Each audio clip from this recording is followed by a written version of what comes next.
कौन है ये खाटू श्याम जी? 3 बाण से पूरा महाभारत समाप्त करने का काम संकल्प ले रखा था। कौन? बर्बरीक जी ने।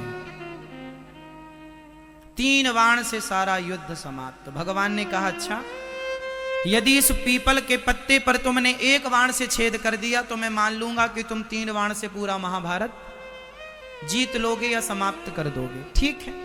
एक पांव के नीचे पत्ता दबा लिया भगवान ने और बाण चलाया। श्री बर्बरीक जी ने चलाया बाण। 1 बाण से सारे पत्तों में छेद हो गया। आश्चर्य मानेंगे आप लोग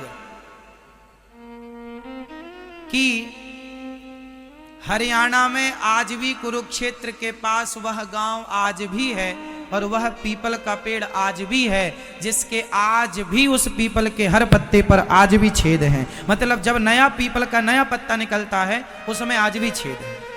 आज भी आप जाकर देख सकते हैं। आज भी ये बात कितनी पुरानी है? 5000 साल पुरानी लगभग। भगवान ने तुरंत सिर काट दिया बर्बरीक जी का। हल कर लूंगा। अच्छा बताइए, भगवान ने बर्बरीक जी का सिर काट दिया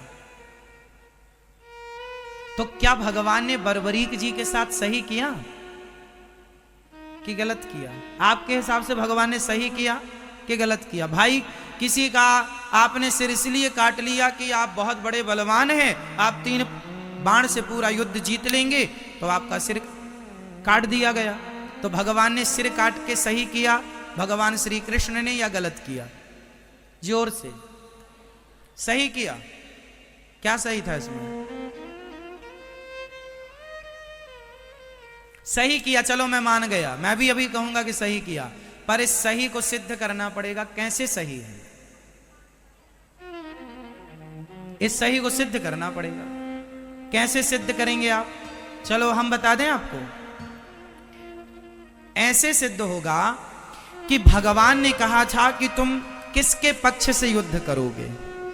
बर्बरीक जी ने कहा जो हारेगा मैं उसके पक्ष से युद्ध करूंगा। तो भगवान को पता था कि कौरव हारेंगे, और कौरव हारेंगे तो यह कौरवों के पक्ष से युद्ध करेगा, और कौरवों के पक्ष में यदि इतना बड़ा योद्धा खड़ा हो जाएगा तो कौरवों की शक्ति बढ़ जाएगी। पर ये कौरव वही लोग हैं जो भरी सभा में एक नारी का अपमान करते हैं कपड़े उतार कर। तो ऐसे दुष्टों की सेना में ये जाकर उनका बल बढ़ाएं, इसलिए भगवान ने ना चाह करके भी सिर काट दिया।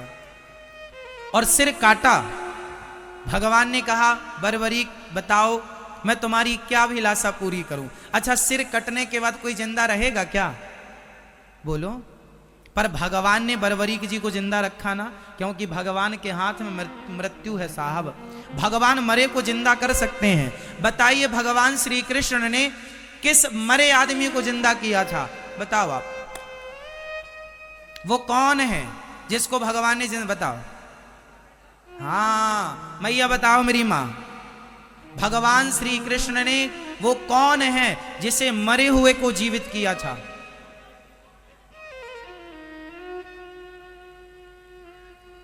चलो भैया बताओ।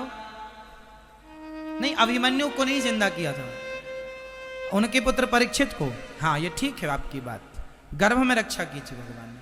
पर एक और ज्वलंत बात, गुरु जी का पुत्र सांदीपनी उज्जैन में रहते थे। गुरु जी सांदीपनी जी उज्जैन में रहते थे, जहां भगवान श्री कृष्ण पढ़ने गए और 64 दिन में 64 कलाएं सीखी। जहां पर सुदामा जी से भगवान की मित्रता हुई, वहां पर जब पढ़कर भगवान आने लगे तो भगवान ने गुरु जी से कहा, गुरु जी मैं आपको दक्षिणा में क्या दूं?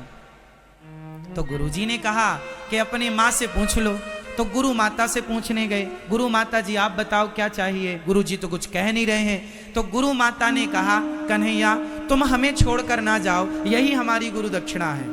भगवान ने कहा, माँ मुझे तो जाना पड़ेगा, कुछ और मांग लो। तो फिर एक काम करो, मेरा बेटा था वो मर गया था, कई साल पहले मर गया था, उसकी बॉडी भी खत्म हो चुकी थी, हड्डियों का भी पता नहीं था, हमें जिंदा करके दो। अब भगवान हो, अब भगवान तो भगवान है, ठीक है चले यमराज के पास, चलो हमारे गुरुजी के बेटा को लाओ। महाराज बेटा की आत्मा तो है, सूक्ष्म शरीर तो है, शरीर का आता पता नहीं है। भगवान बोले शरीर हम बनाएंगे, लाओ।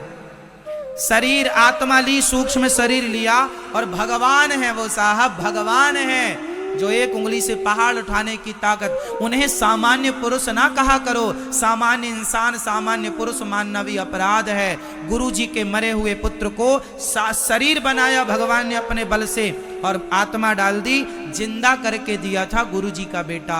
ऐसे भगवान है, जो भगवान गुरु पुत्र को जीवित कर सकते हैं, वो बरबरीक जी के कटे हुए सिर को बचाए रखें, इसमें कोई आश्चर्य नहीं। अब भगवान ने कहा बताओ तुम्हारी क्या इच्छा है। बरबरीक ने कहा मैं आपके हाथ से मरना चाहता था, इसलिए मैंने जिद की आपसे, मैं आपके हाथ से मृत्यु चाहता था। भगवान बोले अब तुम मरोगे नहीं, इच्छा बताओ। बोले मैं महाभारत देखना चाहता हूं कि इस महाभारत में कौन योद्धा है। एक पर्वत के शिखर पर भगवान ने रख दिया कटा हुआ सिर, और कहा कि अब तुम्हें दर्द नहीं होगा, पीड़ा नहीं होगी, कोई कष्ट नहीं होगा। रखा, 18 दिन तक खूब युद्ध हुआ। युद्ध पूरा हुआ, पांडव जीत गए। कुछ दिन के बाद भगवान बरबरीक जी से मिलने गए पांडवों को लेकर। भगवान ने बरबरीक जी से कहा भैया बताओ कि महाभारत में तुमने सबसे बड़ा योद्धा किसे माना है, किसे आप बड़ा योद्धा मानते हैं। अर्जुन को लगा अपना ही नाम आएगा, गांडीवधारी। भीम भैया बोले हमारा गदा काम कर गया है।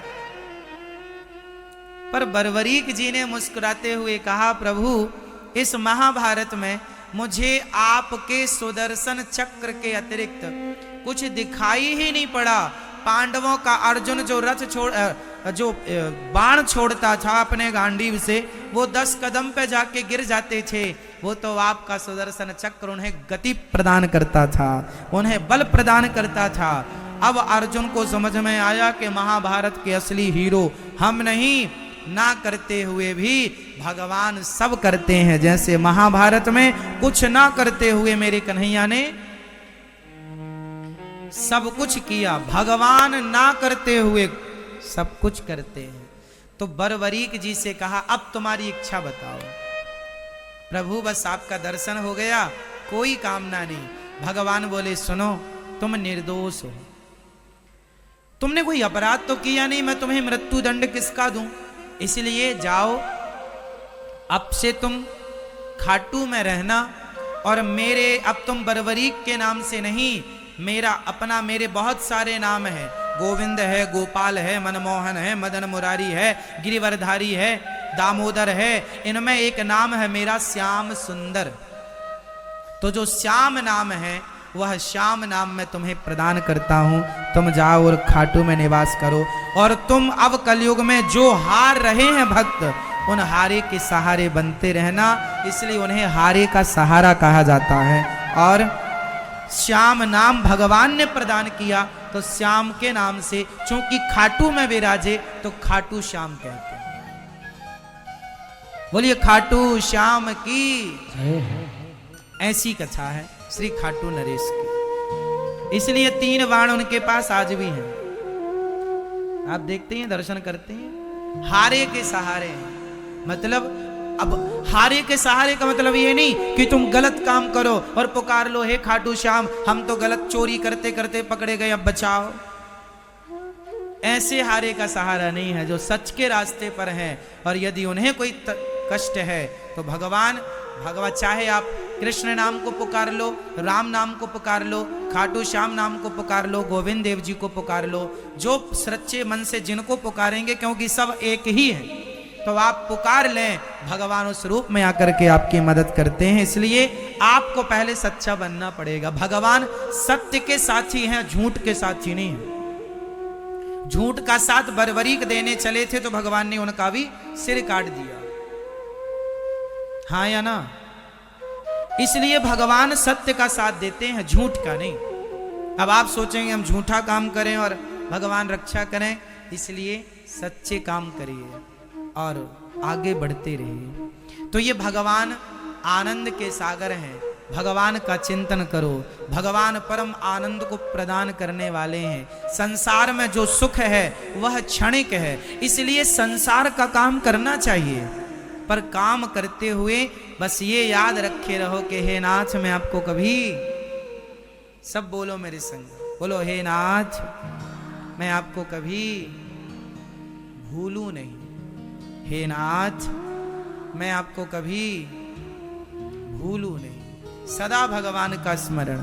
ऐसे भगवान सतचित आनंद विश्व की उत्पत्ति पालन संहार करने वाले ऐसे भगवान श्री कृष्ण को, राधा सहित श्री कृष्ण भगवान को हम बारंबार नमस्कार करते हैं। श्री कृष्णाय वयम नुमः।